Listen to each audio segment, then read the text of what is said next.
Hi guys! So for today's video, try naman natin tong bagong kainan dito sa Dagupan, ang Taste of Punjab.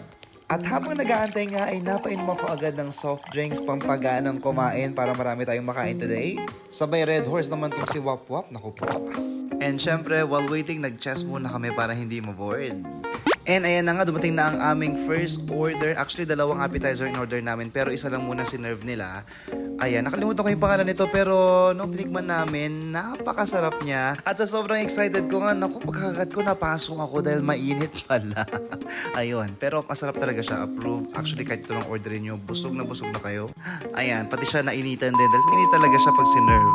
Pero, yun nga, mga kaibigan, pag kinain nyo po ito, talagang feeling nyo nasa India rin kayo. And approve din kay Wap Wap. Eto na, the moment we've been waiting for, ang chicken biryani na talaga naman pinuntahan namin dito sa Dagupan. Actually, sa sobrang takampo, gusto ko na talagang kainin, wala ng picture or video. So, makikita mo talaga na maraming serving. Yung isang order pa lang, marami na kayong makakain. Good for 2, pero for me, parang good for 1 lang yan, or kulang ko pa. So, dalawang in-order namin, tag-isa kami ni Rap. And, tignan natin.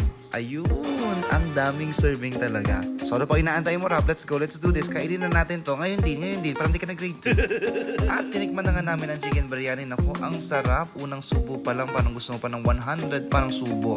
At syempre, hindi rin ako nagpahuli. Tinikman ko rin ang chicken biryani. Ang sarap to the highest level. Iba talaga ang lasa kapag authentic. At yung talaga nagluto, nagprepare ng biryani ay galing mismo sa India or Indian national.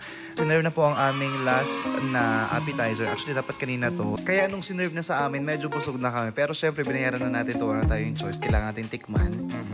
At syempre, hindi naman tayo nalungkot dahil pumasa naman sa ating expectation. Ang lasa, ang sarap.